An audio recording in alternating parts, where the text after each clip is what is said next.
Baiklah, kisah ni pada kali ini kita akan bercerita tentang Abu Bakar As-Siddiq. Namanya sebenar adalah Abdullah bin Uthman bin Amir. Subhanallah, Abdullah bin Uthman bin Amir, tapi diberi gelaran Abu Bakar As-Siddiq. Dari keturunan Bani At-Taim, bertemu dengan nasab baginda SAW pada datuk ke-6 iaitu Murrah bin Ka'ab. أعوذ بالله من الشيطان الرجيم. Maksudnya keturunan yang ke-6 atas, 6 ke atas bertemu. Adalah susu galur tu kan dengan Rasulullah sallallahu alaihi wasallam. Okey, Sayyidina Abu Bakar lebih muda daripada Rasulullah 2 tahun. 2 tahun lebih. Maksudnya mereka ni lebih kurang rakan sebaya lah. Membesar bersama di Mekah. Bersama-sama masa kecil main, ada waktu bermain remaja bersama-sama. Abu Bakar dengan Rasulullah beza hanyalah 2 tahun sahaja. Tapi siapa lebih muda? Abu Bakar lebih muda daripada Rasulullah 2 tahun. Bermaksud tuan-puan sekalian, kalau kita congakkan, ketika Rasulullah masuk Islam umur 40, maksudnya Abu Bakar ketika itu telah memeluk Islam umur berapa? 38. Betul kan? Nabi masuk, Nabi dilantik menjadi Nabi umur 40 tahun. Sayyidina Abu Bakar kan antara orang yang terawal menerima seruan kenabian tu. Abu Bakar masuk ketika umur lebih kurang 38 tahun. Masya Allah. Maka kita faham ketika hijrah berlaku, kan hijrah bersama Rasulullah dengan Abu Bakar. Ketika hijrah berlaku tuan-puan sekalian, umur Nabi 53 tahun, manakala umur Sayyidina Abu Bakar lebih kurang dalam 51 tahun. Sama-sama warga emas lah kalau kita kata. Bukanlah tua sangat, tetapi bukan umur muda ya. Ketika melakukan hijrah, umur Nabi lebih kurang 53 tahun, umur Sayyidina Abu Bakar 51 tahun. Masya Allah. Okey, muslimin muslimat yang dimati Allah sekalian, Sayyidina Abu Bakar dikurniakan 6 cahaya mata, iaitu Abdul Rahman, Abdullah, Muhammad, Asma, Aisyah dan Ummu Kalsum. Subhanallah. Wafat ketika umur 63 tahun. Sama dengan umur Nabi. Wafat umur 63 tahun sama dengan umur Nabi SAW. Wafat pada 13 Hijrah setelah memerintah selama 2 tahun. Jadi khalifah lebih kurang dalam 2 tahun. Tuan-puan dimati Allah sekalian, saya nak mulakan dulu dengan hadis Nabi SAW, hadis sahih riwayat Bukhari dan Muslim. Apabila seorang sahabat Nabi yang bernama Amr bin Ash radhiyallahu anhu, dia bertanya kepada Rasulullah. Dia menghampiri Rasulullah. Ketika ini Rasulullah memerintahkan dia untuk memimpin pasukan Zatus Salasil dalam satu perang. Kemudian dia datang menghampiri Rasulullah dan bertanya, "Ya Rasulullah, siapakah orang yang paling engkau cintai ya Rasulullah?" Sahabat Nabi ni bertanya, "Ya Rasulullah, siapakah orang yang paling engkau cintai?" Lalu Rasulullah pun menjawab, "Aisyah." Orang yang paling aku cintai yang pertama Aisyah. Aku bertanya lagi, maksudku dari kaum lelaki. Kan sahabat Nabi kata, maksudku siapakah orang yang paling kau cintai di kalangan lelaki. Tapi menarik kan, bila Rasulullah ditanya spontan, Rasulullah jawab, siapakah orang yang paling engkau cintai? Aisyah. Rasulullah jawab. Nak bagi tahunya betapa besarnya cinta Rasulullah kepada Aisyah. Dan Aisyah ni siapa? InsyaAllah ini minggu depan kita akan bicarakan tentang Aisyah. Aisyah ni siapa? Aisyah ni anak Abu Bakar. Masya Allah. Abu Bakar ni siapa? Besan Rasulullah. Kawan baik Rasulullah. Kawan masa remaja, masa kecil. Masya Allah. Jadi, selepas itu, bila sahabat Nabi ni bertanya, siapakah yang paling engkau cintai di kalangan lelaki? Beliau pun menjawab, ayahnya, iaitu Abu Bakar. Memula jawab Aisyah. Di kalangan lelaki, ayah dia. Rasulullah kata. Rasulullah tak sebut nama, ayahnya. Ayah Aisyah, iaitu Abu Bakar. Lalu aku bertanya lagi, kemudian siapa lagi ya Rasulullah yang engkau cintai? Lalu baginda menjawab, Umar bin Khattab. Umar bin Khattab. Umar ni siapa? Besan Nabi juga. Masya Allah. Besan Nabi juga. Bukan orang lain, dekat-dekat sahabat Nabi besan.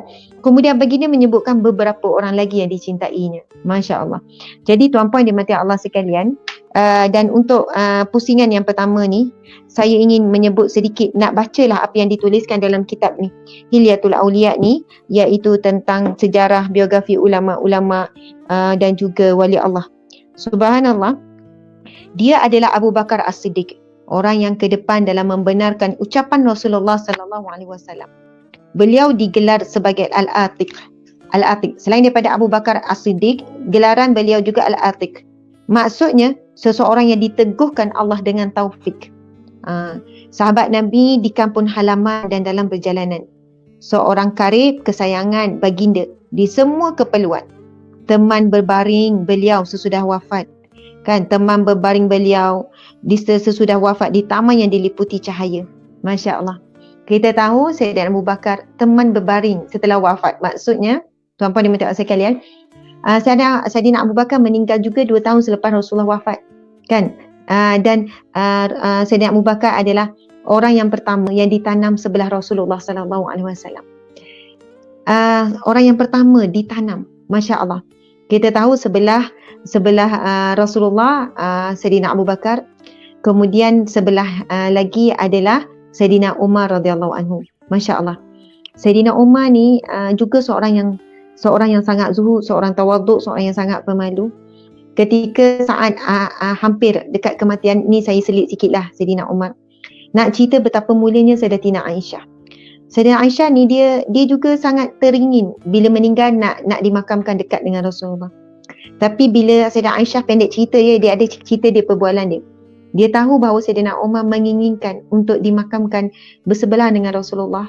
Subhanallah, Sayyidina Aisyah memberikan ruang kepada Sayyidina Umar untuk dimakamkan sebelah Rasulullah SAW.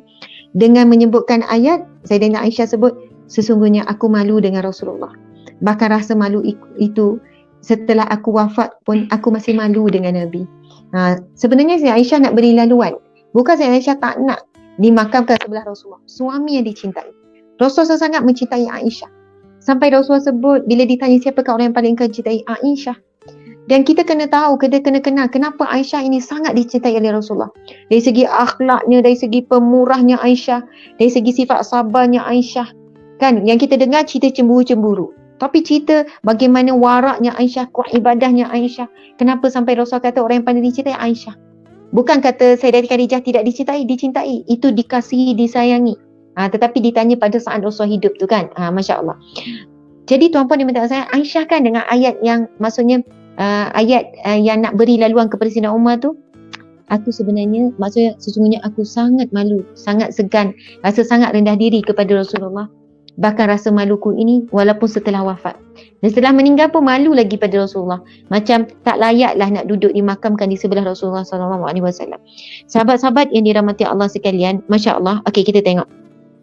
Dialah yang disebut secara khusus dalam Az-Zikr Al-Hakim, Al-Quran dengan kebanggaan, mengungguli seluruh orang-orang yang baik dan berbakti.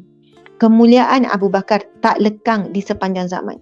Puncak kemuliaannya tidak terdaki oleh orang-orang yang memiliki perbuatan yang besar dan ilmu-ilmu yang tinggi.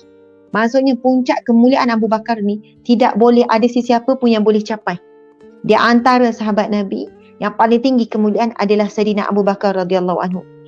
Allah yang Maha mengetahui segala rahsianya berfirman, salah seorang dari 2 orang ketika keduanya berada di dalam gua. Maksudnya kisah Abu Bakar disebut di dalam Al-Quran, cuma tak disebut nama. Tetapi kisah susuk tubuh yang bernama Abu Bakar ini disebut dalam kalamullah, di dalam Al-Quran. Surah At-Taubah ayat 40. Ketika ini peristiwa ketika hijrah. Juga ayat dan asar yang lainnya serta nas-nas yang masyhur tentang kemuliaannya yang tersebar luas seperti matahari, yang lebih utama dari setiap berita yang utama, yang mengalahkan setiap pendebat dan semua pencerita-pencerita. Maksudnya di kalangan orang Arab ni kan dia ada penyair, dia ada pencerita. Banyaknya syair-syair, gurindam-gurindam dan apa-apa sajalah. Banyaknya membentuk pujian-pujian terhadap Sayyidina Abu Bakar radhiyallahu anhu. Subhanallah, tuan-puan sekalian, hadis tentang firman Allah berkenaan dengan kisah Sayyidina Abu Bakar. Masya Allah, Sayyidina Abu Bakar tadi, saya nak cerita sikit untuk pusingan pertama ni tuan-puan sekalian. Nak saya baca daripada kitab ni juga. Maksudnya kitab ini antara kitab yang diyakini sumber-sumbernya adalah sumber yang sahih, bukannya Israiliyat. Sebab kita kena berhati-hati, kisah-kisah ni mudah sangat direka kan. Bukan daripada sumber. Kalau Al-Quran kita jelas, hadis Nabi adalah ulama-ulama muhaddisin yang jaga ketulinan hadis tu. Tetapi kalau sirah pula, dia adalah ulama-ulama sirah tu. Dan inilah dia antara kitab sirah yang diyakini menjadi rujukan. Okey, tadi tu kan dalam firman Allah yang kita bacakan tadi, menceritakan tentang 2 orang yang berada di dalam gua. Siapa? Rasulullah dan juga Sayyidina Abu Bakar radhiyallahu anhu. Okey, baiklah.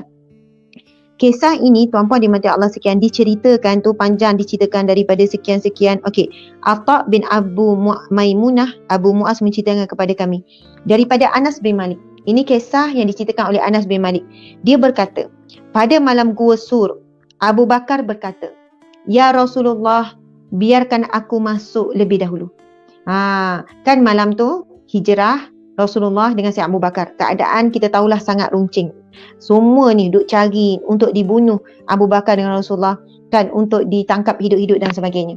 Kemudian laluan yang berbeza. Tak boleh laluan yang sama tuan-puan sekalian. Kalau yang sama mungkin boleh jejak.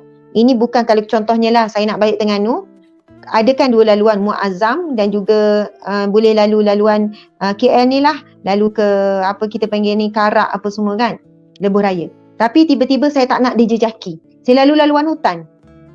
Mesti lebih lambat sikit sampai, dan mencabar sikit, bahaya. Tapi itulah yang perlu ditempuh. Padahalnya dah biasa, dah ada laluan biasa dah kau nak pergi ke Madinah tu. Tetapi mereka tidak memilih laluan biasa. Dan mereka juga, Allah ilhamkan kepada Rasulullah Sayyidina Abu Bakar untuk pergi ke sebuah gua yang mana manusia tak pernah pergi. Jadi banyaknya binatang-binatang berbisa di situ. Masya Allah. Kalaulah berteduh di gua yang biasa, mereka dah redah dah belaka cari-cari. Tapi kaum musyrikin tak terfikir pun nak pergi tengok apa yang ada. Tak terfikir untuk pergi ke Gua Sur ni. Sebab gua itu dikenali gua yang penuh dengan binatang berbisa dan manusia memang tak pernah pergi. Siap ada binatang, ada sangat lebah yang tebal, ada burung depan pintu, kita tahu kisah tu. Okey, kita tengok ni ceritanya. Sayyidina Abu Bakar berkata, "Ya Rasulullah, biarkan aku masuk lebih dahulu. Apabila ada ular atau sesuatu, maka aku yang terkena terlebih dahulu sebelum kamu." Masya Allah. Biarlah masuk dulu. Kalau ada binatang berbisa ke, ada apa-apa, biarlah aku yang kena dulu. Beliau menjawab, "Masuklah." Lalu Abu Bakar masuk dan meraba-raba dengan kedua tangannya. Setiap kali dia melihat lubang, maka dia merobek pakaiannya, kemudian menyumpalkannya pada lubang tersebut. Hingga dia melakukan hal itu dengan seluruh pakaiannya. Faham ya? Apa yang Abu Bakar buat ialah, dia ambil pakaiannya. Sebab bukan dia ambil serban. Kalau serban tu, pakaian dia masih ada. Dia buka pakaiannya, bukan tak sejuk je, kedinginan malam dan sebagainya. Dia buka pakaiannya, dia koyak-koyak, dan mana-mana bila dia raba, ada lubang tutup, ada lubang tutup. Sehingga habis pakaiannya menutup lubang-lubang. Sebab apa? Bimbang daripada lubang itulah adanya sarang ular dan binatang berbisa. Kalau jengking kan, kita panggil apa tu, lipan, macam-macam lah binatang berbisa. Lalu tersisalah satu lubang. Ada satu lubang yang tak dapat ditutup sebab dah habis dah baju. Dan dia pun meletakkan tumiknya di atasnya. Dia pun tutup dengan tumik. Kemudian Nabi menyuruh Rasulullah SAW masuk. Ketika pagi tiba, Nabi bertanya kepadanya, "Di mana pakaianmu, wahai Abu Bakar?" Masya Allah. Sebab tu kan waktu gelap. Bila lari daripada dikejar oleh musuh, dahlah diberikan ganjaran tinggi. Macam-macam ganjaran yang dijanjikan. Jadi para penjejak, pembunuh upahan, orang-orang zalim semua duk jejak Rasul dengan Abu Bakar. Tawaran apa? 100 ekor unta lah, tawaran macam-macam. Jadi mereka tak gunalah pelita tuan-puan sekalian. Kan untuk menerangi, kalau guna pelita memang kena orang nampak lah daripada jauh. Jadi apa yang berlaku ketika itu dalam keadaan gelap gelita. Jadi Nabi tak tahu pun yang Abu Bakar tak pakai baju. Dan bila ketika pagi tiba, Nabi SAW bertanya kepadanya, "Di mana pakaianmu, wahai Abu Bakar?" Dia memberitahu beliau apa yang telah dia buat.